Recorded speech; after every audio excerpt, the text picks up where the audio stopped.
1, 2, 3, 4. What up, y'all? Babylon 5 Podcast. It's your boy, Jermaine Babbles. How's everybody doing? How's your week been? Hopefully pretty good. Hopefully you guys listen to what I've said. Take care of yourselves and each other. It's episode 69. Rates going up or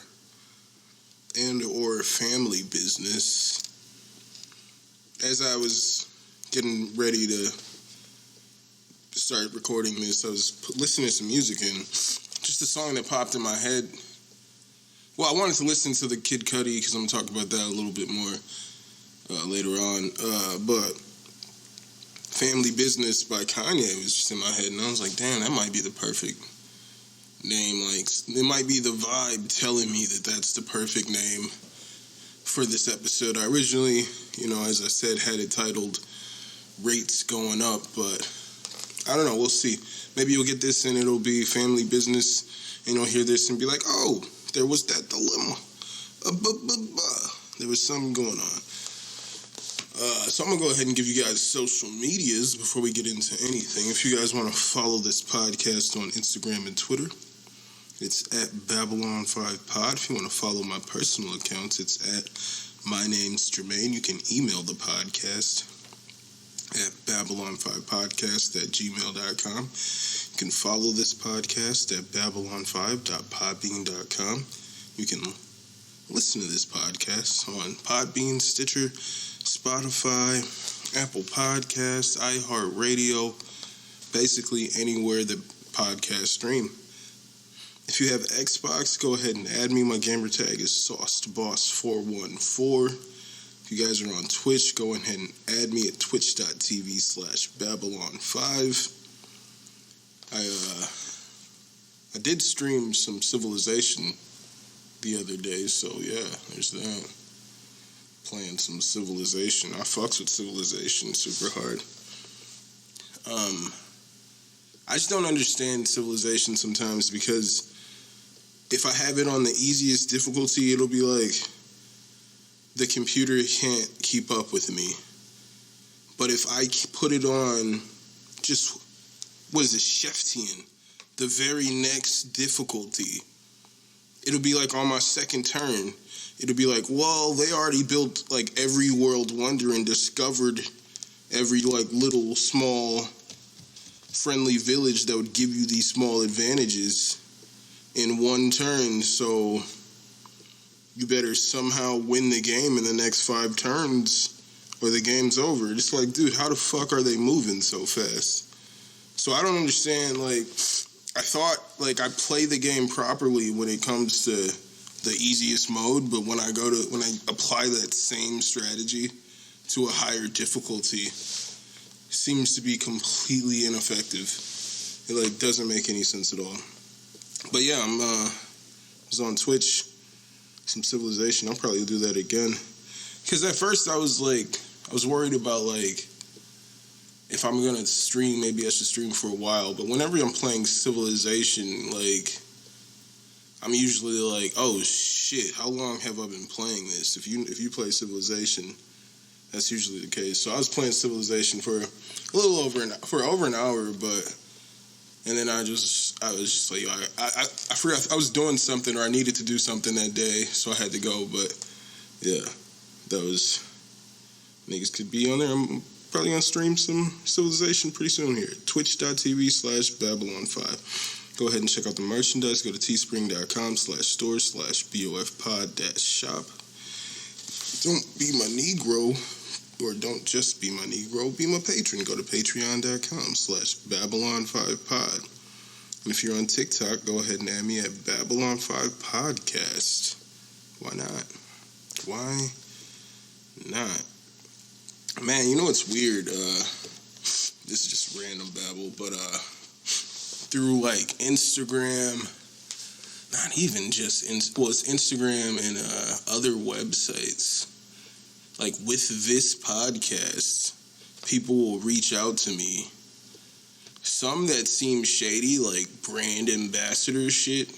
It'll be like if it's like somebody that hits me up and they're like, hey, we're looking for brand ambassadors, message my real account, I'm like, this shit's fake. Because that means that they had to create fake accounts in order to send people to the real dummy account, the account that's supposed to look fancy. And because if they were sending all those messages with that real account and everybody was reporting it like, yo, this shit is some bullshit, then their fancy page that they worked to build up would get shut down. So they send you those messages like, hey, I'm Sam from blah, blah, blah. We're looking for brand ambassadors and models. It'll be verbatim. Like, you'll get multiple fucking Instagrams looking for brand ambassadors and models with the same message verbatim for different products. It's fucking weird. But the random off-the-cuff thing that I find just very recently is pretty annoying. There's, like, as I was saying, I thought I was, like, weeks ago, like maybe months ago, I was saying I thought I was going to do that one guy's podcast. We were talking back and forth through Instagram. We were going to do each other's podcasts. I set up a time, like, scheduled a time with him to do his podcast, and he just, like, never showed to the Zoom meeting. I'm like, what the fuck? And it's, like, consistently, there's, like, this new site. I don't even know if it's I mean, it seems real. But it's, like, a bunch of podcasters, and, like, you can just, it's collab with, you do cross-promotion and just collab with other podcasts. And motherfuckers hit me up, like, I mean, pardon me if you're going to hit me up after, if you're going to listen to this episode and then hit me up afterwards and be like, yo, this nigga was talking shit. Pardon me. But, it just happened. This is, like, probably the 50th time in the little over a year that I've done this podcast where somebody will hit me up like, yo, let's work, and then just ghost. This last dude that hit me up, I'm not going to shout out the podcast, but if we end up doing it, then you'll know. Because I'm still available for these fucking interactions, even though you guys flake. But, and I flaked too, but I've still tried to, I flaked on some people and I've tried to, like, reconcile it. But it'll be, like, the same thing, like, maybe what anywho. But, so, homie hit me up, like, yo, we should do each other's podcasts. I think that'd be really dope. Let me know if you're into that. And I check because you can have it on there where you have, like, an intro clip. It can be up to 3 minutes of, like, a clip of your podcast. And it's, like, him. It's pretty similar to this podcast. You know what I'm saying? But it's, like, some white dude. It's pretty similar to this. We be talking. He just talks about, like, current events and, like, whatever. So I hit him up, like, yo, what up? That sounds pretty cool. Like, your podcast sounds cool. Like, and then I asked him, like, when he was trying to do it, like, because it also shows, like, the frequency of when they drop episodes. And he drops kind of sporadically. So I was, like, just curious, like, when you're trying to do it. And when would you want these to come out? And I said, like, sorry for so many questions. And bro never responded. I went back on there, like, earlier today. I was like, well, let me check. Like, did I just not get a notification for that response? And it's like, no, he just never, he never hit me back. So I was like, damn, man. Bro hit me up. But it's like, I don't know. I mean, maybe when I was, there was the one record label that hit me up the one time. I think, I don't know. I don't even know if I talked about this here. Maybe I did. But they hit me up about, well, I was shopping Can I think I was shopping the video, and the one guy hit me back with like positive, saying he was trying to work. It was like some kind of record label out in the UK. And when he hit me back and was like, what are you looking for? I was like, holy fuck. now that he hit me up and asked that question, I realized I don't want anything from him. I realized in that moment I didn't need anything from him or any label. I didn't want or need anything from any label. I realized it in that moment. Once one label actually responded and was like, yo, what are you looking for? I was like, fuck. I'm not actually looking for anything. If anything, validation at that moment. But I don't know. But that dude, I don't know. He was telling me, he said to me that he did not like the song, but he was just down to work with me regardless. And I was like, well, if you don't believe in the dream, my nigga. But also, in that same moment, I was like, fuck. There's nothing that he could do for me that I can't do for myself. Like, by actually just throwing my own money at it and my own time and money at it. So there's nothing that this label could actually do for me. This random label that I've never heard of. I mean, I'm sure it would, because I've talked to my buddy Eric about it, Butsick, and he was saying, like, well, the pros of that is that even if I don't know it, even if no one I know knows the label, that's still introducing me to a audience that otherwise wouldn't be aware, and I'm into that. But at the same time, like, what am I giving away in order to just have my music over there in that audience? What am I signing away? I don't know if it's worth it, whatever it is, you know. I don't know. It's episode 69. Rates going up. Seen an article the other day about COVID death rates in Milwaukee have shot up over the last week. And, you know, I know that all too well. Last week, my cousin Tamika passed away. They're saying it was complications from COVID and pneumonia. And it's just crazy, man. I don't know. I mean, I'm certain I'm probably not going to be able to go to, like, any funerals or anything like that. I mean, we're still in a pandemic. Shit is still wild. I don't know, man. This shit's scary. I was reading an article. Shit was talking about niggas, the shit spread 20 feet away or some shit like that. Nigga, this shit's, it's just new shit. Alright. But just for so many reasons, it's just like, you know, I've been the one person feeling like nobody should be meeting up for any reason, no matter who it is. If you, like, you know what I'm saying? Like, everybody should just, if you live with that person, cool. Otherwise, then we should not be seeing each other until this is over. And I just feel like that's how everybody should have been doing things, you know. And these death rates are going up. Had a few friends who have had it. Some are getting over it. But, you know, my cousin Tamika is one of those high-risk people. She had diabetes. She had a lot of other issues. And that's why, that's the main reason, like, in my family, like, the women, or, like, a lot of the women have diabetes. So it's just, like, why are we we should not take these risks and meet up, especially when my mom is telling me how certain people in the family just flat out refuse to wear masks. They feel like this shit's fake. And then I see videos of people at Thanksgiving. So it's, because it's weird to me. It's like, how do you want me to come up, like, you want people to get together for Thanksgiving. And people are like, oh, but I'll just wear a mask. But you'll never, like, be able to do that and keep the mask on at all times.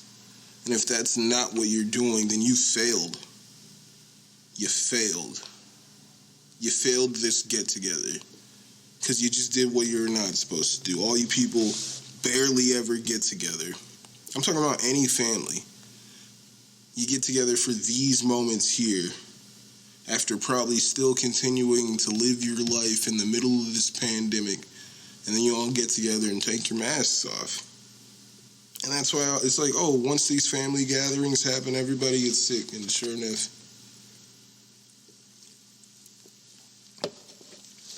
a week after Thanksgiving, COVID death rates shoot up in Milwaukee, and my cousin Tamika, unfortunately, being one of those people.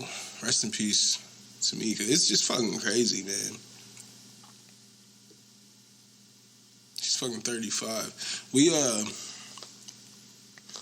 all lived pretty close, like in Hillside. Like they live like around the corner from us. And then when we moved out of Hillside, we all lived in the same duplex, 40th and Clark. You know what I'm saying? It's just crazy, man. It's just crazy, man.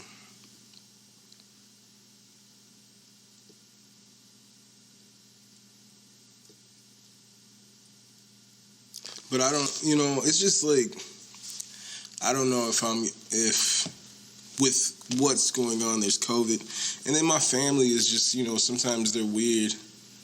So, like, if I give you guys a little bit of insight on, why I'm so fucking weird. I want to know why Jermaine's so fucked up. It's just my family's weird, My family's weird. Like, they usually come at me with a lot of weird energy. A lot of them come at me with this weird, what's the phrase? I didn't think you were going to show up. They like to say that shit and come at me with that energy. Or say, or like to call me and say, are you sure you're going to come up? Are you going to come this time? You sure you're going to show up? Are you actually going to show up? They like to come at me with that energy. With no sense of irony at all. So, it's just weird, man. My cousin Maurice called me a couple times, and no, I missed the calls, but he sent me this passive aggressive, just with the history of this family, how they come at people, and I always get come at. They come at me with this like I feel like I'm holier than thou because I don't come to Thanksgiving type shit energy all the time. And send me this passive aggressive email. I'm getting ready for this podcast. She died last week, I believe, and I was getting ready to record last week's episode, and I looked down as I was just looking over my notes, and I see I have a text message, 3 missed calls and a text message, and his passive aggressive text message is so I guess you already know that Tamika died, and I'm just fuck, dude. Why are you coming at me with this energy? Mind you, I always get a lot of I didn't think you'd show up type of shit. This nigga once came at me with a, oh, you think you better than us? This nigga came at me with a, oh, you think you better than us? Cause niggas was eating McDonald's or some shit. And they were just walking through the store eating their McDonald's. And I'm the messiest nigga I know, ladies and gentlemen. I'm so fucking messy.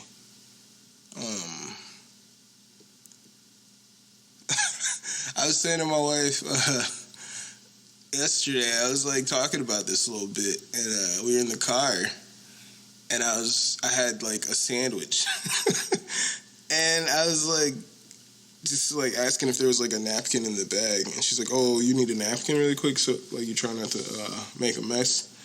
And I was like, well, I'm going to make a mess You know what I'm saying? And I look down and I'm like, well, actually, food's already falling all over my jacket. I had already made a mess. And I'm the messiest nigga when it comes to eating. I'm just not capable of clean eating. I had to cut off Kool-Aid because I was ruining my clothes. I'm just a sloppy eater, sloppy drinker. I always just, the glass, I overpour. I'm just sloppy. So the idea of walking and eating food, it sounds like a terrible idea to me because I need to be stationary in order to even attempt to not get food all over me. But these niggas is eating their food. And this nigga sees me not eating my food, comes and gets in my face and says, what, you think you better than us? And I'm like, what the fuck? Nigga, the shit, my vibe has nothing to do with anything, how you guys are choosing to live your life. If you feel embarrassed, like if that's an emotion that you're feeling right now, that you're projecting, like by seeing me simply not eating food and you're doing it, like if I need to join in the behavior for you to feel comfortable in your behavior, that's something within yourself, you know what I'm saying? Like, but it had nothing to do with me, but he came at me. I think it's because, you know, throughout my life, most of my friends have been the whites. Well, majority of my friends have been white. Well, I don't know. I've never had like a fuck ton of friends. But the friends that I chose to spend the most time with were out in Bayview and white for the most part. So niggas would come at me with this energy. Like you think you better than this energy. So I'm getting this fucking, so you already heard that she died. So it's like, peep the tone, my nigga, peep the energy.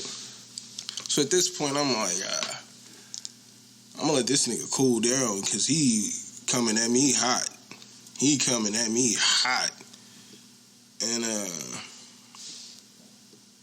that's just not how this family is. We're not really the kind of supportive family like that. We're definitely the very standoffish kind of family. I remember we had a group chat and with the family, and my cousin Corey was talking about like, yo, whenever anybody in the family is trying to like do an event or put something together and they invite everybody, no one here ever is willing to just show up and support. And fucking like 60% of the family immediately left that group chat. Because that's the truth. Because it's the truth. So like, and then the next day, fucking, I'm just like in here working on shit. I'm just like not looking at my phone. And I see that like, I just looked down at my phone and I see that I had like, I think like a missed call through like Facebook Messenger or some shit. Like he called me through Facebook Messenger. And then he sends me, so he's called me through Facebook Messenger, and when I pick up the phone because it's blinking that I have a text message or something, or a message. So I turn my phone on, I see the missed call from Messenger, and he has a message there that says, why are you not answering the phone? So it's like, fucking, at this point, he feels like I'm fucking ducking him. He came at me with the passive-aggressive first fucking text message, and now we're here, peep the tone. Peep the fucking vibe, my nigga. And I hit this nigga back like, yo, my bad. Like you literally called me at all the wrong times. And he hit me back with a simple okay. I ain't heard from him. So that's how that was. I don't know, it's just weird. I called my mom, and she actually hasn't hit me back either. Haven't heard from her. But it's just like, I don't know. That's just how this family is. We've never been the, like, supportive kind. That's what I'm saying. Corey fucking called people out. Like, y'all never fucking even try to support anybody. When all it would mean the world to just fucking show up. But niggas come at me with the whole, I didn't think you would show up. Niggas call me. I feel insulted. You know, every time I get a phone call and it's like about fucking a bullshit holiday, like any holiday at all. And you're like, are you sure you're going to show up? You're going to show up this time? Like, oh, I didn't think you was going to show up. You come at me with that energy, with all the irony in the world. Because outside of fucking holidays, outside of needing to come together to celebrate holidays, nobody ever invites me to anything. My mom said that my brother's wife was complaining that, like, I must not care about anyone because I don't come around and see anyone. And it's like, no one invites me to anything. I've never been invited. Like, I've never been invited other than to the fucking holidays, which don't matter. Which, I don't know, maybe that's been like a personal protest, you know, because the holidays don't actually matter. It's like, I wish I could one day say to any of them at all, I didn't think you were going to show up. I've never been able to say to any of them, even though they say to me all the time, like, I didn't think you'd show up, or, oh, you're sure you're going to show up? I've never once been able to say, I didn't think you were going to show up, because they just go ahead and not show up. I'm like, oh, I don't think they're going to show up. And they sure enough do not show up. I'm the only one for fucking years. I've been performing music since I was 17. I've been doing music live original music since I was 17 years old, and no one in my family has ever fucking come to a single fucking show. Hence, Corey, my cousin, I've seen him perform because I understand that you just fucking need bodies there. I understand this. I've seen Corey, but nobody else cares to show up. I've been performing since I was 17. I've been inviting all these people since I was 17, and they just go on as if, like, they ignore it as if it never happened, my nigga. It's almost like I'm fucking Hannah Montana or some shit, nigga.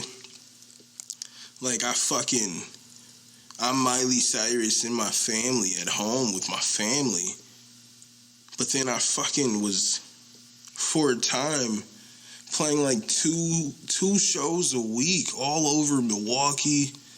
We going all over Wisconsin. We going to Chicago. We're playing shows all over.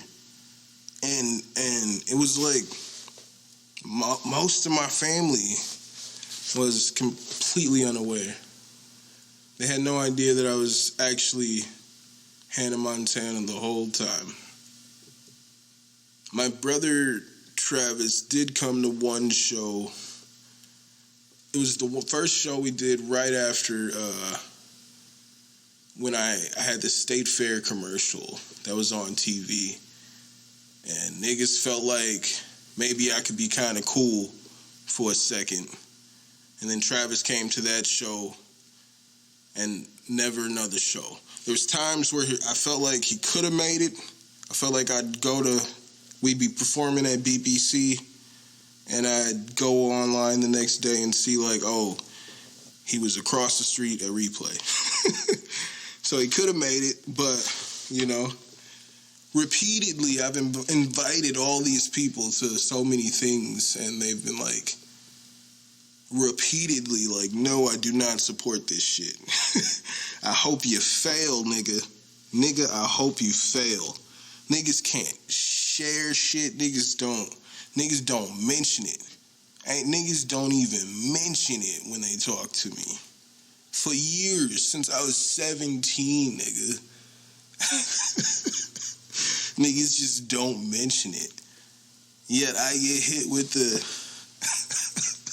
I didn't think you were gonna show up energy. That's fucking crazy to me. Crazy to me. But that should, I mean, that's just, I'm just trying to give you guys some insight to why I'm so fucked up. And why I don't think I can, I probably won't be at no funeral I won't be at a funeral because it's just fucking pandemic, but like, you know, my Aunt Rena died months back, and my mom's pretty convinced that it was COVID. They said it was kidney failure, but I mean, she was starting to do better, but usually you do better before you do worse. But then my mom said she started having breathing problems, and that's when her health started to decline. And when she died, my family started beefing. You had cousins just talking shit to cousins. Like, it was like motherfuckers were trying to fight. And I'm like, yo, this shit is about to be so awkward at the funeral because even though niggas are talking crazy online, talking crazy, calling people dumbasses and all this shit, I was like, they're gonna show up to this funeral. I was saying this to my wife. I was like, my cousins who are saying this, who are threatening my mom, or threatening, like, all these people are gonna come to this funeral, to my aunt's funeral, as if it never happened. And sure enough, my mom was like, the one person who was cursing around, calling her dumbass and all this shit, was just like, hey, auntie, trying to give her a hug, like, right away. And I'm just like, what the fuck, dude? It's like, I can't be a part of that. Like, I don't want to be a part of it. It's weird. It's weird energy, but that's just how the family is. And that's why, you know, it's just part of how fucked up I am, you know? It's part of why Jermaine's so grumpy, right? I had, like, a lot of fucking notes here on this topic. I didn't even know that I had so many notes. Maybe I should go see a therapist or some shit. But I was like, as I was going over the notes, I was like, maybe I should look at these notes before I start. Jesus. It's like 10 pages of just notes on family issues, and I'm not going to go through all of this. But I was like, let me just fucking kind of touch on this. I want to just say rest in peace to my cousin Tamika, rest in peace to Aunt Rena. But I just wanted to give you guys that little insight. I just need to get it off my chest because it's just bothering me, man, like, for fucking 14 years. It's just been bothering me for 14 years.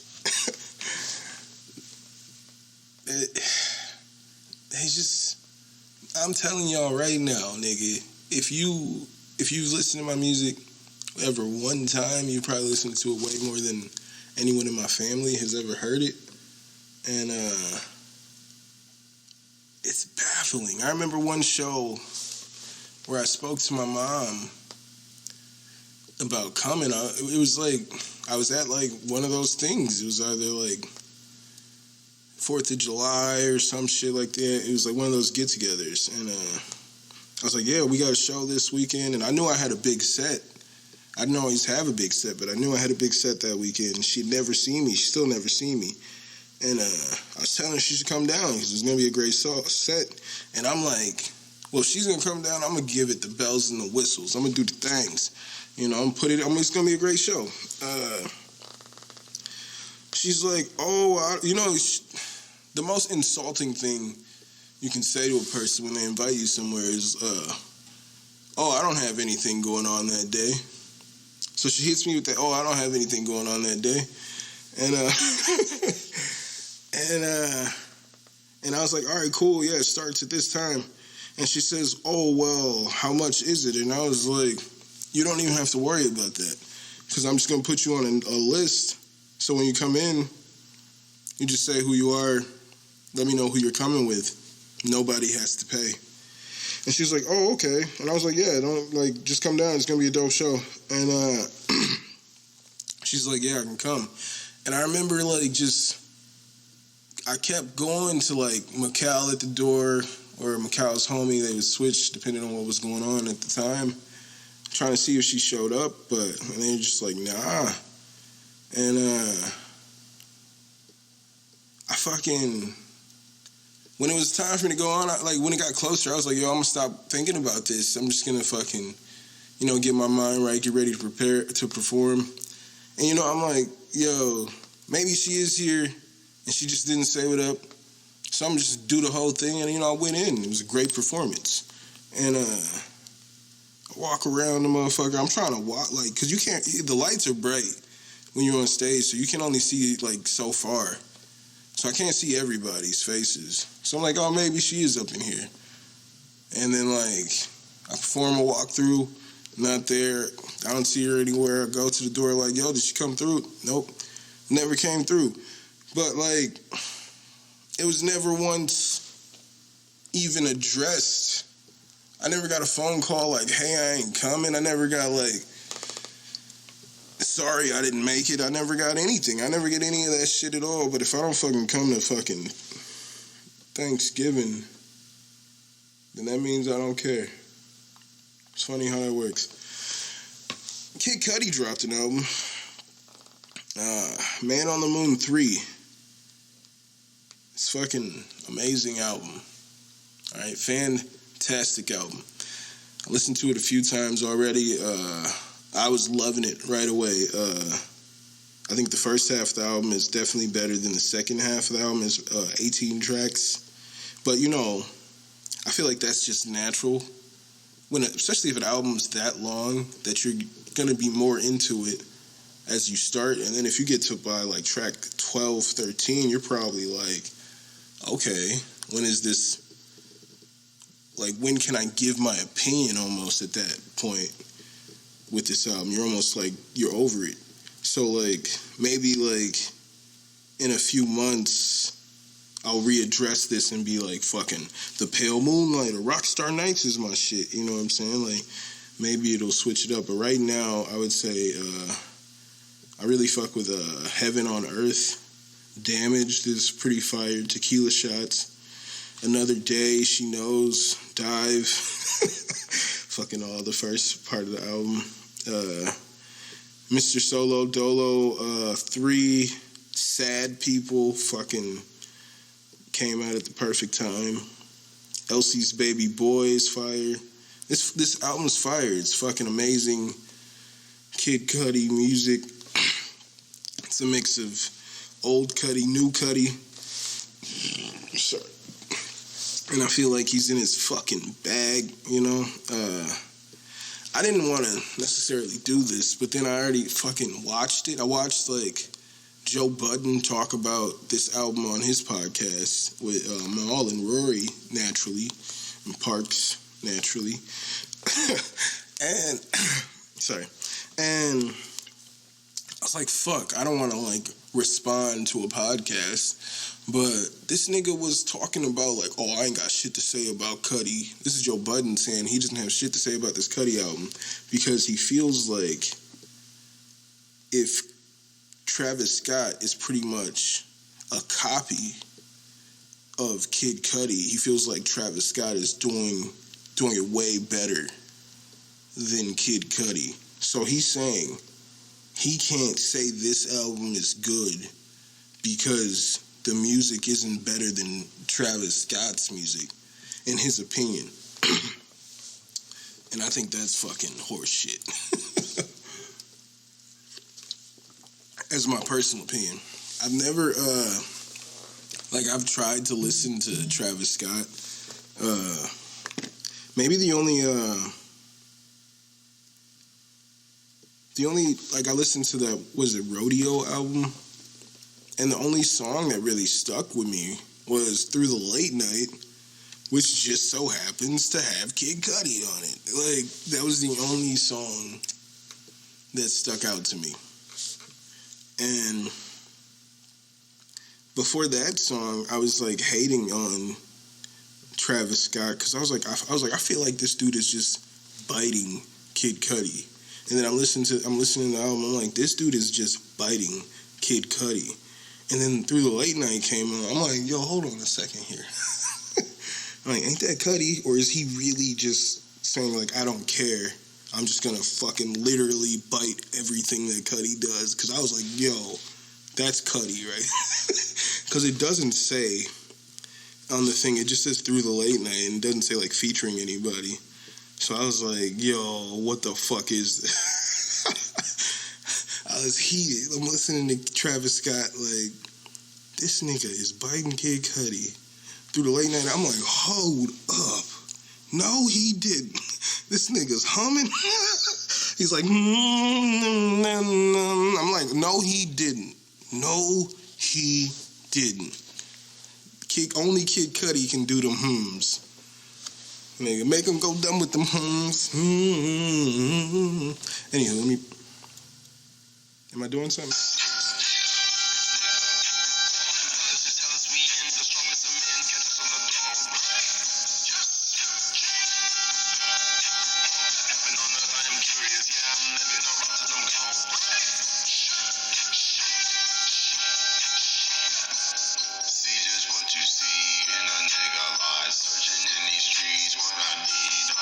He said, I guess in this song, possibly, I think in the background there, those are Travis Scott ad-libs, and he was like, if you're going to put Travis Scott ad-libs in a song, then I'm going to think about Travis Scott. Well, I guess if you fucking simp, and you just fucking, what about Travis Scott's music is better than fucking Kid Cudi's?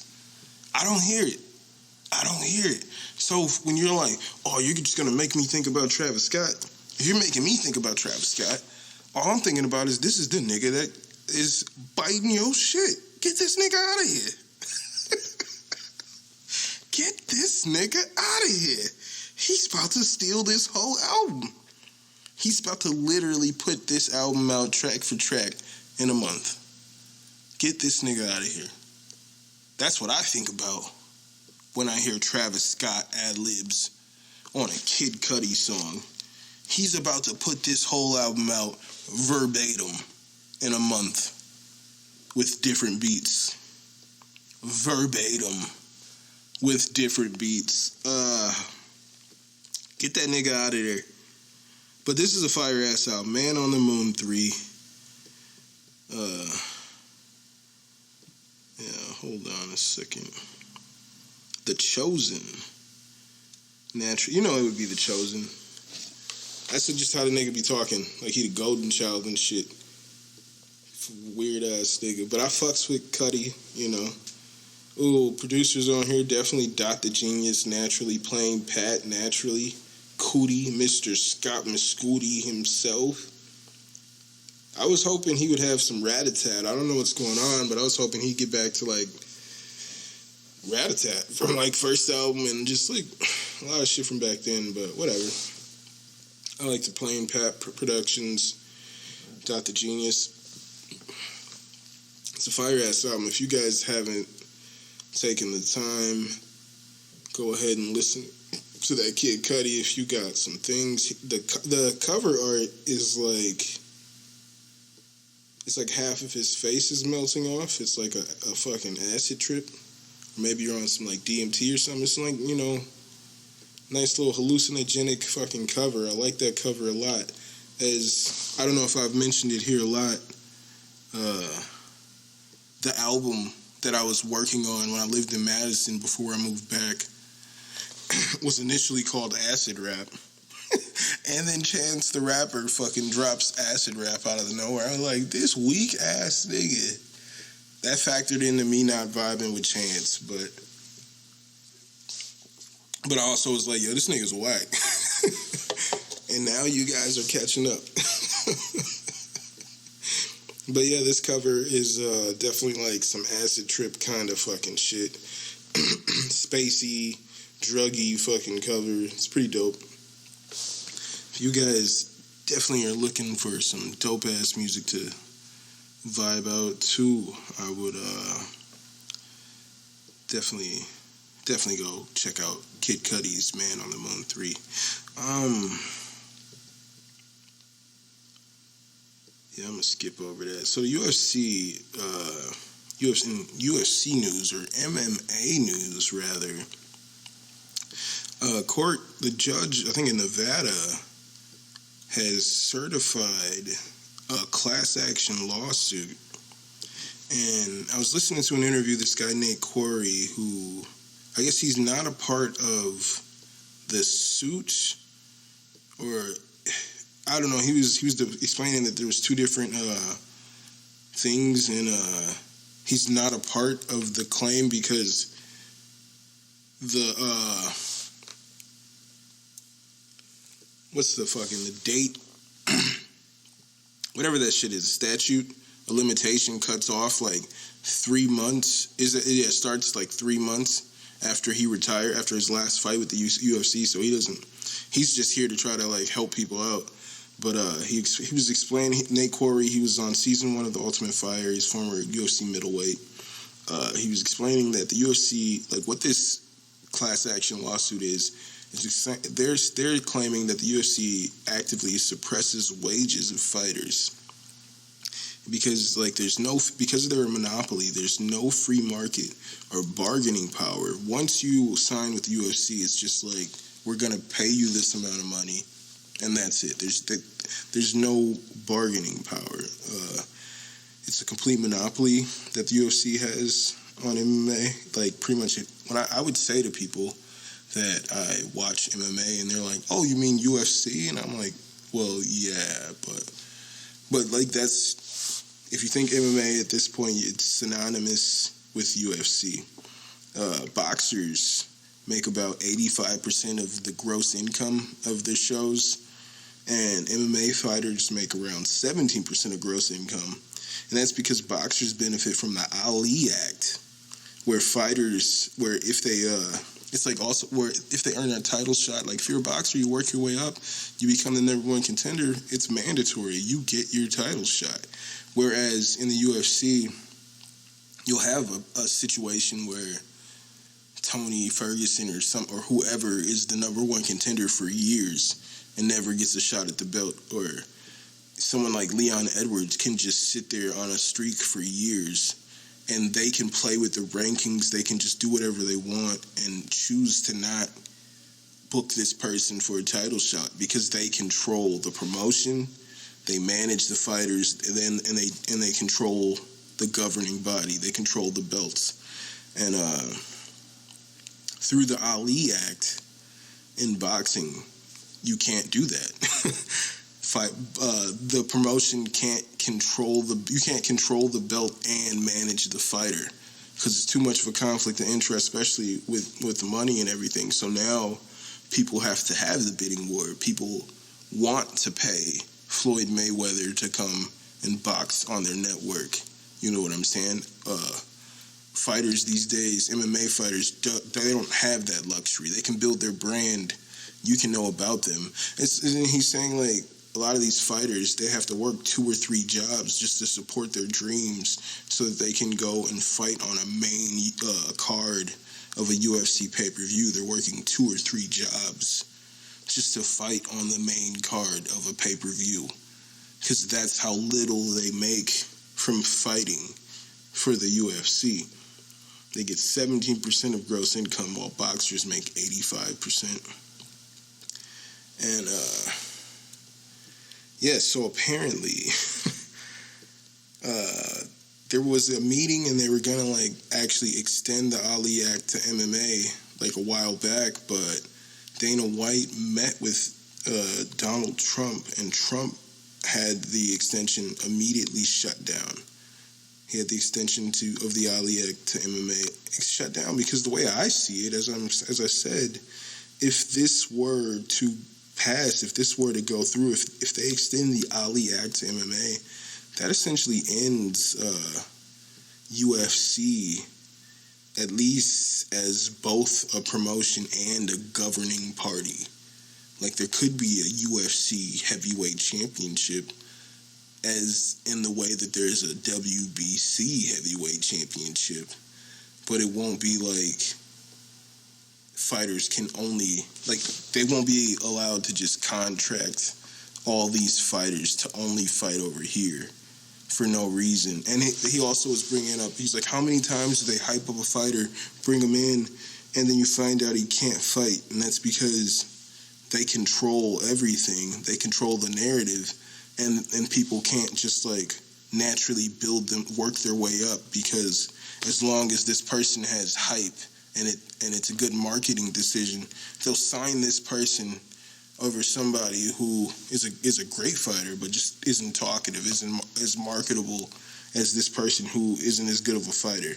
So I think if this fucking class action lawsuit goes through, it's gonna fucking end the UFC as we know it. Like, it's gonna really change everything. And they asked Dana White about it. He was like, they were like, are you concerned about it? He was like, I don't know anything about it. That's how much I'm concerned about it. I think he should be concerned, because they're like, as soon as Biden gets in office, they're trying to ramp this back up. I think Trump is the only thing that's protecting him right now. So we'll see what happens, man. I think things are about to be different. But UFC 256 last night had a lot of good fights. Card was a lot better than I thought it was going to be. I didn't take notes for all the fights. We had Chase Hooper versus Peter Barrett in the first fight of the night, early prelims.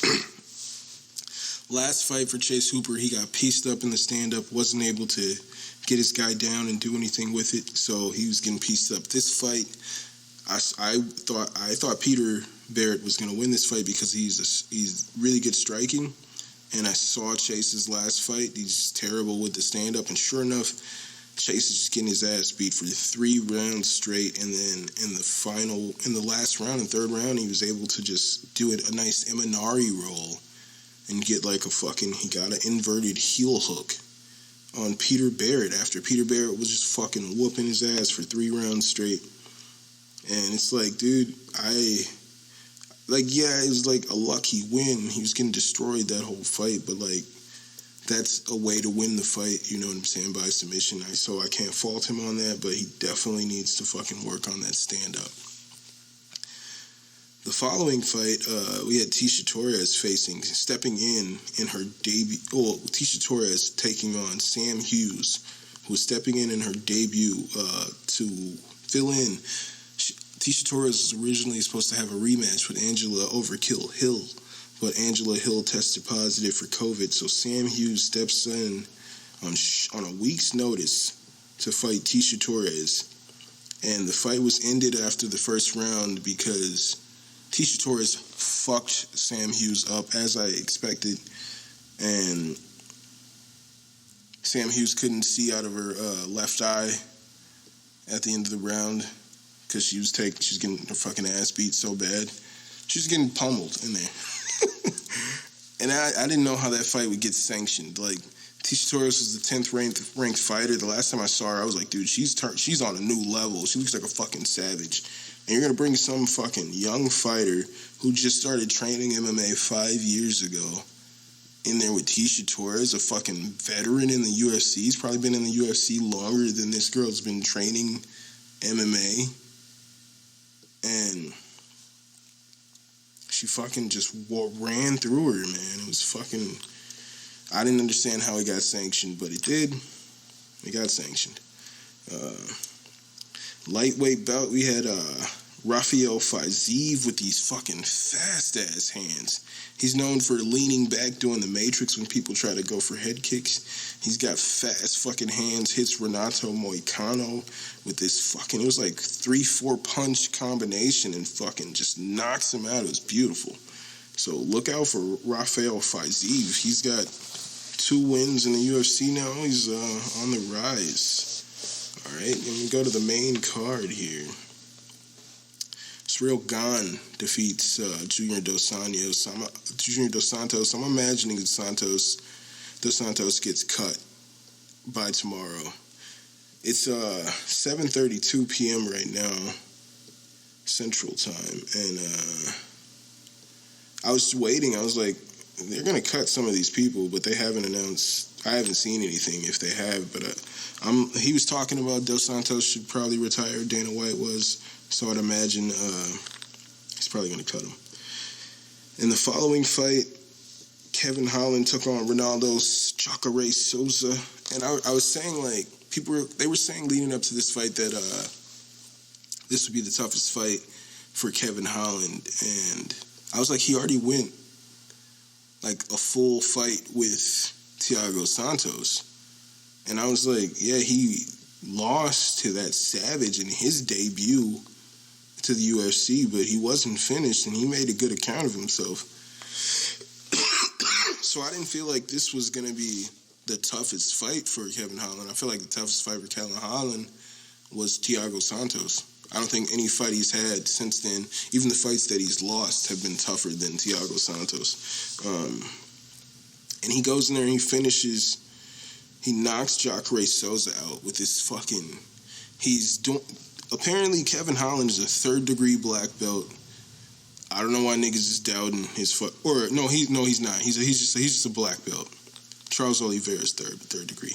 Kevin Holland is a black belt, and he was perfectly handling himself well as Jacare was trying to do some fucking grappling. So they're on the ground. Souza's up against the cage, like on his knees. He's got fucking Kevin Holland's legs. Holland's like on his back. Holland says to Jacare going in, like leading up to this fight, he was like, if he tries to trash talk me in that fight, I'm gonna hurt him. That's what Souza said about Holland. Holland says there as he's on his back, he was like, oh, I had a dream about this. And like Souza like laughs, and he was like, okay, and like laughs. And then like Kevin Holland like pulls his right leg out from Souza, and then like kind of whips his hand around and catches Souza with a right hook from the ground, and that kind of pops Souza back to the fence. And then he gets up, pops Souza with another right on the chin. Fucking like that really fucking stunned Souza, and Holland somehow like was able to pop up, like he like grabs Souza's shoulder as he's falling back to the fence, and used that momentum to get up, and he's just standing over there, just fucking striking him. It was fucking beautiful violence, all right? Just absolutely beautiful violence. Kevin Holland looks like a problem at middleweight. I was trying to tell you guys, like, I had to go back, but I was saying, like, he's definitely going to be a good fight for Adesanya. I was saying that, like, a while back. But I didn't know if he would make it there this fast. I think before he was talking about he's not here for a belt. He's just here to fight. But now he's talking about he's here for a belt, and he looks pretty fucking good. He looks really fucking good. So that was fucking violent, and it was great. In the co-main event, as I told you niggas, we had Charles Oliveira dominating Tony Ferguson. I told you niggas. The video I put out on Instagram last week, I highlighted in the video where Kevin Lee fought Tony Ferguson and how he mounted him. He took him down, mounted him, and Tony Ferguson was like trying to turn and get out of there, but he couldn't. Like, Kevin just completely controlled him from top mount, and it's just raining down elbows and strikes. And sure enough, guess what happened in this fight? That happened repeatedly. Charles Oliveira completely dominated Tony Ferguson. Oh, did I mention that yeah, Tony Ferguson beat Kevin Lee, but Kevin Lee completely dominated him while dealing with staph infection? Did we not mention that? Oh yeah, that happened. Charles Oliveira went in there and dominated Tony Ferguson. Tony Ferguson, once again, I think in the second round, he was getting a stack pass. Nasty stack pass. Like, if you don't know what a stack pass is, Tony Ferguson is essentially on his head and his shoulders as fucking with his ass in the air, and Oliveira is like pushing down his legs and shit down to the ground, folding this man up and just like punching him. They're like, it's like the most bully position you could be in jiu-jitsu. He's got this man folded up against the fucking cage, just beating his ass. I told you niggas that he was gonna outclass Tony Ferguson, and sure enough, Charles Du Bronx Oliveira went in there and whooped that ass. He's a beast. He's a beast. In the first round, man, with like a few seconds, he fucking transitions to an armbar from top control. Like, beautiful. And he timed it out perfect. It wasn't like, hey, he just caught him. So what he was doing was like, so Tony was grabbing the top of Oliveira's head to try to control his head to stop him from raining down strikes. And then when Oliveira would get his head free and posture up, Tony would keep like the one left hand up, and like the right hand would go elbow down, and he would kind of turn as to try to block the damage. And he did that 3 times in a row, and on the third time, Oliveira fucking grabbed that arm. You know what I'm saying? Like, he saw Tony react this way repeatedly, and he just fucking used that against him. And it looks like he may have broke Tony Ferguson's arm in there, but Tony refused to tap, but he just continued to be fucking dominated. I gave Charles Oliveira 30-24. I think it was a 30-26 for most. Yeah, I think the cards were 30-26 from the judges. So we got a real player here in Charles Oliveira, and I was trying to tell you niggas, and I didn't understand how you guys couldn't see it. Like, what are we watching here? Like, I was like, dude, Oliveira is about to beat this man's ass. Like, and he did. Like, what are we watching here? Are we not watching the same fighter? Tony Ferguson is overrated, first off. And Charles Oliveira is an absolute monster everywhere. Fucking Tony Ferguson did not stand a chance here. I did not understand. I'm watching Embedded, and it's like the Tony Ferguson show, and I'm like, dude, this is about to look silly. It was like barely any Charles Oliveira. They were following Tony Ferguson everywhere. And I'm like, this dude is about to get his ass beat. I'm watching Tony Ferguson at the trampoline park, and I'm like, his best luck right now is that he gets hurt before this fight, so that he isn't looked like a fraud. Now people are going to say he's fucking washed up. He's old.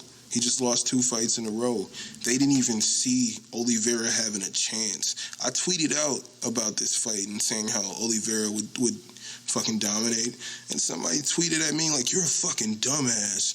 Like, only person that ever had Tony in trouble was Anthony Pettis. And as I point out, like, Kevin Lee with staff had him completely controlled in full mount, raining down strikes just like Oliveira had him. But after that first round, he was clearly compromised from staff and just wrestling.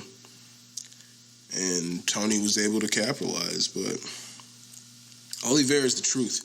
And he's calling to fight the winner of Poirier-McGregor. I think McGregor will win that fight. And I think,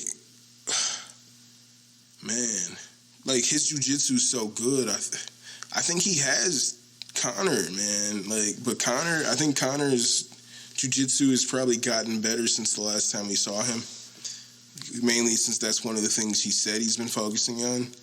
And, like, even before the pandemic, he was talking about how he was focused on becoming a jiu-jitsu champion, becoming a jiu-jitsu black belt. He wants to win jiu-jitsu tournaments. Like, he had these jiu-jitsu goals.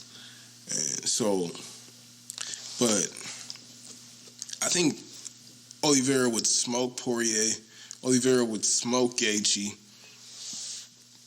And I think he would beat Conor McGregor. I don't think he would smoke Conor, but I think he would beat Conor. I think we're looking at the next champion, and I think he would beat Khabib. Motherfucker. Maybe. Khabib's a monster. So I don't know if he'd beat Khabib. Khabib, man, y'all seen that Gaethje fight. He's on a whole nother level. That man's a monster.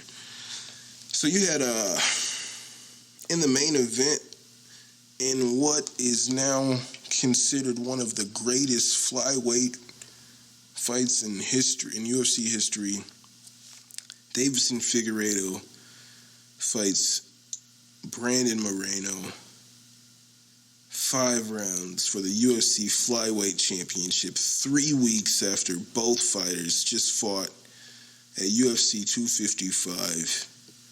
Two men make history, step in there with the belt on the line. Fig is landing a couple early, heavy jabs to the head. Fig is landing heavy hooks to the body. But Moreno looks loose. Moreno looks quick. Moreno's out here landing strikes. He's out here moving. He lands a fucking clean head kick with about 40 seconds left. Fig continues to walk him down, though. He does see when Fig's out there, he just keeps walking forward like nothing happened. But so I gave him that round, 10-9, Figueiredo, second round. Moreno's boxing is fucking nice, ladies and gentlemen. Moreno looks good in there. He's moving. He's grooving. He's doing his thing. Figueiredo is still landing some heavy shots.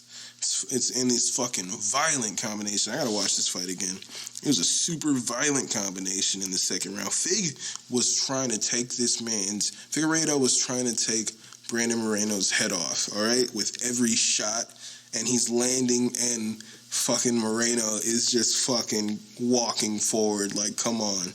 It's fucking insane. Moreno fucking takes Figueiredo down. Figueiredo accidentally pokes Moreno in the eye, and they restart him back on the ground, but it's a fucking war. All right, they get back up, they're fucking going at it. Moreno fucking stuns Figueiredo. Everybody's looking at this man like he's fucking Terminator. Moreno stuns Figueiredo. Moreno's hurt, but then Figueiredo he like recovers quickly, and he's hurt bad. But but he takes down Fig briefly, and then both men get back up, and they're just like landing back and forth. But Fig is just like landing heavier shots. I gave the round to Fig because he's just like landing heavier shots, but I could see how that round would go to. I could see how judges would give that round to Moreno because he stunned him, but man, Fig was fucking landing heavy shots trying to kill this man. And so I gave that round to Figueiredo. Maybe I'm biased because I'm a Figueiredo fan. I've seen Moreno fight live, and I was, like, very impressed. He beat the shit out of Kai Kara-France. I saw Kai Kara-France like, let's go, assassin baby, because you got to root for the guys who beat you. Anywho. Round 3, Figueiredo comes in. He's landing some heavy combinations right away. But Moreno is built Mexican tough. 100% grade A Mexican tough, ladies and gentlemen. Fig stuffs Moreno's takedown attempts in the third, all right? Fig accidentally kicks Moreno in the cup. At this point, this is the third foul. He's poked Moreno in the eye, I think, like twice. At this point, he kicks Moreno in the cup. Jason Herzog takes a point away from Deiveson Figueiredo, all right? 1 point is deducted from Deiveson Figueiredo in the third round. And they keep the fight going. And I just think Figueiredo did more damage because, like, with that whole thing, like, Figueiredo was starting to tire, it looked like. But, like, it took, like, 3 minutes of, like, rest. And Figueiredo came, and I thought he landed more damage, so I gave him that round, too. But you had to, like, take a point, so you couldn't give a 10, so I gave him a 9 at that point. I got it 29-27 Figueiredo. Round 4 was an absolute fucking war right away. Both are landing heavy shots. Moreno fucking wobbles Fig. And it seems, I thought in this round, I was like, Moreno's winning this. Like, he's coming on strong. He looks fresh. And fucking Fig is tired. Fig is, like, winging shots, like, practically falling over from throwing his punches. Like, he's missing these shots and practically falling to the ground. I was like, Moreno's taking this, man, in the 4th leg. Moreno is in top position, and Figueiredo is just breathing hard. He, like, tuck him down. He was just, like, on top of him, beat him up for a little bit. They get back up, and the fucking war continued. And at this point, I'm like, this is one of the greatest fights I've ever seen. All right, I'm just like, what the? How is this? How are they still doing this right now? They're going to fucking war.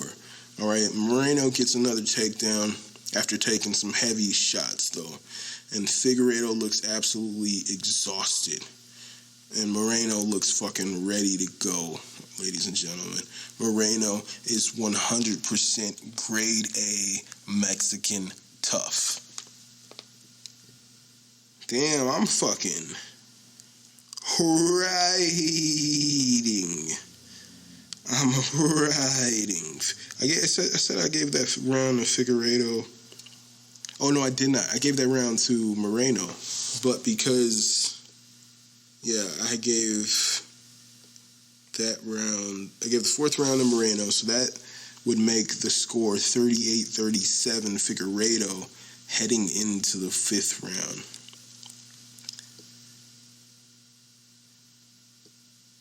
And Joe Rogan, he starts questioning. Like, right away, Figueiredo comes out, he starts throwing these head kicks, and Rogan starts questioning if Moreno's left arm is broken. And it's funny because I was saying to my wife, like, this funny meme that I see is people, if a fighter doesn't throw a punch with an arm after like 30 seconds, Joe Rogan's like, oh, I think that arm's broken. He hasn't used it. And he's like, oh, well, he just threw it. And like, sure enough, in the main event, he was like, right as the 5th round starts, he's like, I think his arm's broken. His left arm's broken. But sure enough, like, they were like pointing out, like, oh shit, it's really, like, you see that protuberance over there? He's not throwing it. Then he threw it, and they were like, did you see him wince? Like, he hit Figueiredo with it, and like winced as he landed. So like, they all were thinking that it's pretty broken. And he just Moreno kind of slowed down. He didn't really do too much in the 5th round because essentially his left arm, they were saying, was useless.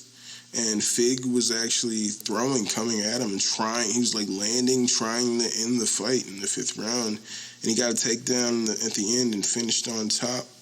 So I gave that round to Figueiredo. I scored it 48-46.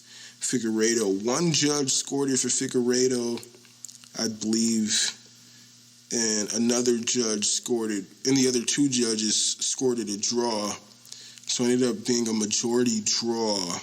Figueiredo retains his belt. It was a majority draw.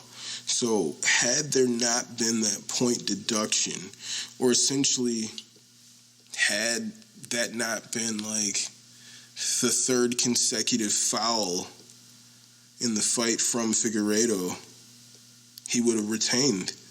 But that was one of the greatest fights. They're already talking about, like, they have to book a rematch because that was insane fight. But Dana said because, this is their 2nd fight in 3 weeks. Like, he's like, there's no rush for them. They have all the time they need to take off. And I vibe with that. Oh, well, let me see. So, I got the cards right here. Brandon Moreno. The score was 47-46, and then 47-47, and 47-47. So, one judge scored it for Figueiredo, but the other 2 scored it a draw. So, somehow, that's majority draw. I feel like Figueiredo should win in that circumstance, but whatever. But so next week, I always got this shit too. Performance of the night, Got Kevin Holland and Rafael Fiziev in Fight of the Night. Davison Figueiredo versus Brandon Moreno. They're talking about those are possibly fights of the year fight of the year for Brandon Moreno. Next week we have Jeff Neal facing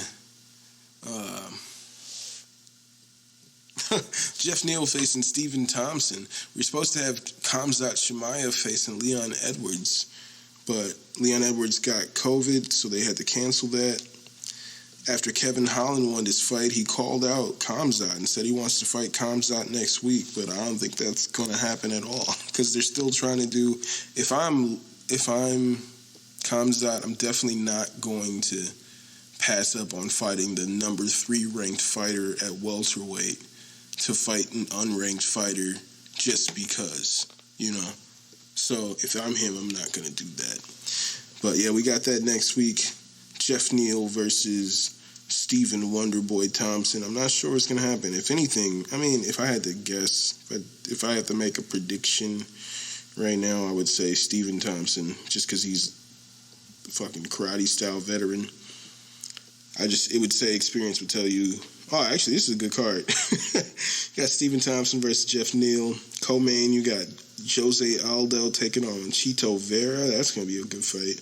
Welterweight, this is going to be a real good fight. You got Michelle Pereira, the flashy Michelle Pereira, taking on Chaos Williams, the guy who was getting these fucking quick one-punch knockouts. That fight is going to be fucking very interesting. Shit.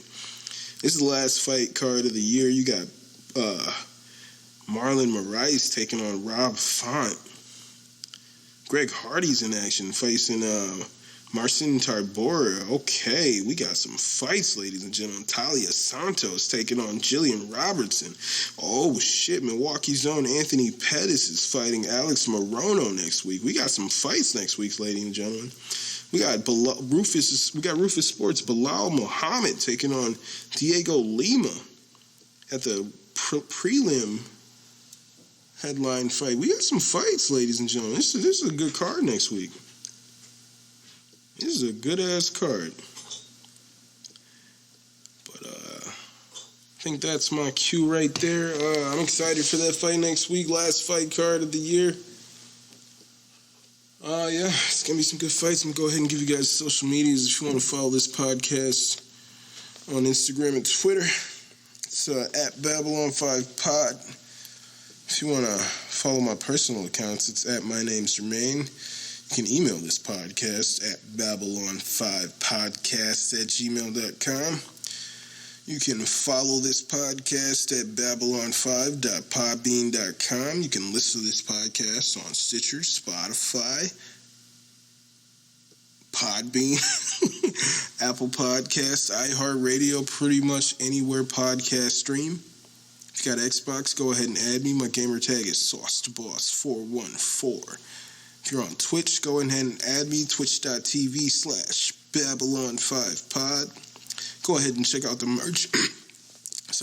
Go ahead and check out the merchandise at teespring.com/store/BOFpod-shop. And don't just be my Negro, be my patron. Go to patreon.com/Babylon5Pod. And if you niggas is on TikTok, go ahead and add a brother at Babylon5Podcast. This is your boy Jermaine Event. This is episode 69, Family Business. And yeah, I'm getting up out of here, man. Rest in peace, my cousin Tamika. Rest in peace, Arena. Rest in peace, man. Debo, man. Rest in peace, everybody that just, passed away recently. I think Debo, from what I was seeing, that he may have died from COVID as well. Man, you just gotta, take care of yourselves and each other. Take this shit serious. You know what I'm saying? Just take this shit serious. And I hope to see you all next week. All right? Peace.